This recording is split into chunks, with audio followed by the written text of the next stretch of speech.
in Game 3 of the finals, and he called that shot the passing of the torch from LeBron. But LeBron downplayed the finals loss. Let's take a listen. Is that Game 3 going to stick with you for a long time? No. No? No. I mean, listen, I've lost 5 finals. What are you going to do about it? Right. No. What's going to stick with me is seeing my daughter smile, seeing my kids graduate high school and college, hopefully my daughter go off and meet the man of her dreams, and that's what's going to stick with me. I keep telling y'all, these games and wins and losses, yes, so I love it, but it's not the AR and also for me. So I've had so many moments of this game that I'm going to cherish, but a Game 3 here in the finals or a game, I'm good. I don't lose sleep anymore. Shannon, what's your take on what LeBron said? I don't believe LeBron's trying to downplay the losses. The thing that we know is that in 5 games last year, he had a triple-double. He couldn't play any better than what he played. He lost. 2 years before that, he averaged 35, 13, and 8. They lost. Now, I do believe the 2011 finals will haunt him because he knows he's better than what he displayed. But when you put your absolute everything you have, Skip, the man spends $2 to $3 million a year on nutritionists and physios and massage therapists and chiropractors and all this to maximize every single ounce of his God-given ability. When you pour all that into it, you walk off the court, you gave it everything, you should be able to sleep good at night. And that's what he's saying. Look, they used to bother me, but you have to come to grips with yourself. I think the 2 losses bother Tom because Tom knows he's better than 130 yards or 150 yard passing what he played against the Giants. Skip, he knows he's better than that. But if he throws for 400 yards and the team gets the ball last and they beat him, Tom Brady's not losing no sleep. He throws for 400 yards. Now, if he had lost this game, he's going to look back like, man, that pick 6, that really hurt. But when you pour everything that you have, Skip, into it, you walk away, and some people are able to walk away from the game because you don't say, man, if I'd have just lifted a little more weights, if I had eaten better, had I not gone out, LeBron's not going to ever say that.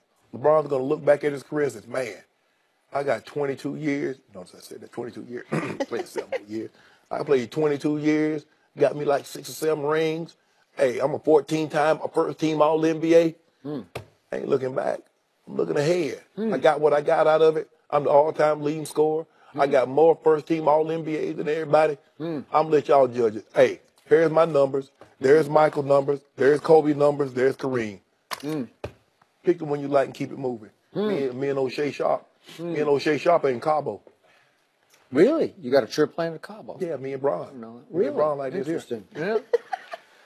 So that was an interesting defense of what I thought was indefensible for LeBron to say because just silly me, I was stunned by this because I thought he was still, so he said, chasing that ghost in Chicago, right? Yeah. Well, that sounded like a concession speech. No. It sounded like he's winding down in his career, like all that's done.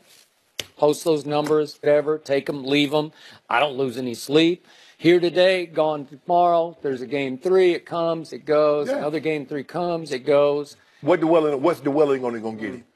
Headaches.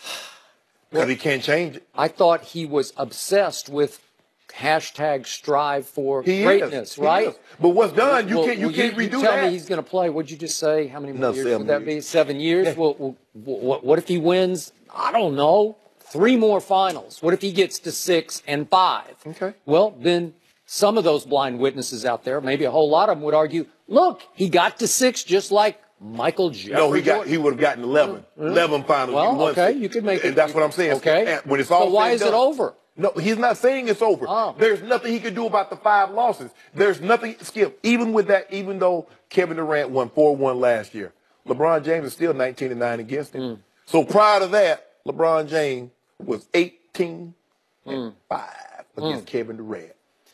I'll tell you this. This sums up to me the difference between LeBron James and Michael Jeffrey Jordan. Because this one guy, the ghost in Chicago, he was obsessed with winning. Not with family, not with off-court, not with any of that, not with friendship. Nothing mattered to him except maximizing his chance to win. and it was going to happen because he was going to will it to happen. But LeBron, who's a nice guy, sometimes nice to a fault, views it more like, I'll do the best I can. I'll get in the best shape I can. But is he driven to win? Is it the be-all and the end-all? I don't think so. Let me ask you a question, Skip. What can Michael do about those first-round playoff losses? Can he do something about those? Nobody even remembers them. Because he went 6-0 with 6 MVPs in the finals. No, those you bring them up. Nobody else remembers. Blind witnesses. Yeah. I remember how he couldn't beat the big three in Boston. I remember how he couldn't beat the bad boy Pistons until they got old. I remember because all of that. See, the man played 16 years and Skip picked 6 years out of those 16 and said, "Oh boy." Finals years. He went to the finals 6 times and won the MVP. What more do you ask? What about the other 10 years? Did not have the finals? I mean, did they concede it like the World Series? Remember, in '94 they canceled the World Series. The Eastern Conference was all-time great. It was at its peak. It's never been remotely as strong. If he's that guy, he got to come through. He was coming through. No, he was not. Scaring the hell out of all of them. When Kevin McHale had those foot problems, when Larry Bird's back was bulky, that's when he broke through. When Isaiah hurt his wrist, when they got old. What did Bird call him? Jesus and sneakers? Hey, cooked Remember that? Well, Larry Bird was God. Because he cooked Jesus. You saw what he did in double. And how many times did Michael Jordan miss the last shot? Because they had a chance to win in regulation, had a chance to win in first overtime. An entire book was written called The Jordan Rules because the Detroit Pistons, the bad boy Pistons, had a whole set of rules on how to stop one guy. Just one guy. We got to stop that guy because he is freakishly great. And they did it. Yeah. And they did it. And then they got old. And then they got old. Wow. Just like the big three. Tell the truth, Skip Bayless. I'm telling the truth. 6-0 versus 3-5. All I'm saying. And I'm telling the truth right now. In the 80s. LeBron, this was a concession speech. Michael Jordan got to the league in 1984. What year did he win his first NBA Finals, Skip? Because there was 85, 86, 87, 88, 89, 90. What happened, Skip? Why was Michael Jordan not winning NBA Finals then? Showtime, Bird McHale Parrish, Bad Boy Pistons. If he's that dog, come on. If you he's got a baby, if he's you growing up. Whoa, I got to do that. Well, look how long LeBron's been playing. You're right. He's a baby. Year. And Larry Bird put him across the deal. Wop, wop. Is Isaiah, you give something too. Wop, wop, wop. Hey, everybody was taking turns attacking it. Bad men you're talking about. Bad men. Bad. Yeah. But Hall of Famers. Skip, if you that boy dog, like you said, now, I'm telling you, you got the baddest dog in the neighborhood. You don't run from nobody, Joy. Why couldn't he beat the big three in Boston, Skip, if he's that guy? When he broke through, he really broke through. When LeBron, it took LeBron, how many years did LeBron play before he finally won his first ring? What was it?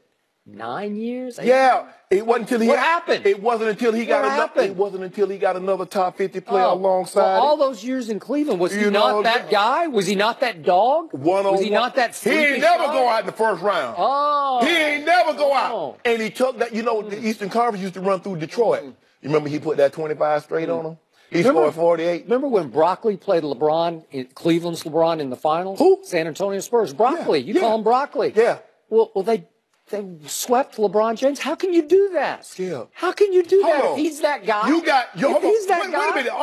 Wait a minute. You got Tim Duncan, who's the greatest power forward. Who's better, LeBron James or Tim Duncan? You tell me it's LeBron James. Oh, he is. Oh, okay. But he had a young Manu and a young Tony Parker. They weren't that young. Skip, stop playing. They're both like 40 years old now. Now, that was in 2007. So that was 10 years ago. So they were in the absolute prime. Skip, don't do that. I'm doing it. With LeBron bleeping James. So LeBron was going against Tony Parker and Ginobili and Duncan and Jordan, but it doesn't matter that Jordan was going against nobody. Whoa, but no. He said he was Jesus. And he got to be able to break through. But when they got old, when Larry Bird were the Spurs afraid of LeBron James? No, they were not. What happened, Skip? They were not. They swept him. What happened in 2013? Woo. What happened, Skip Bayless? Ray Allen happened. Well, what happened, Skip Bayless? Yeah, LeBron missed the 3 to tie, and Ray Allen saved his legacy. That's what happened. But you ain't going to, hold on. You ain't going to tell them about all, we was down 10. You know what? Merry Christmas, Ray Allen. Yeah. Merry Christmas. LeBron ain't waiting for nobody to get old. The Cowboys missing the playoffs. We'll discuss that with Rob Parker next. Wait till the Larry Bird back go out on.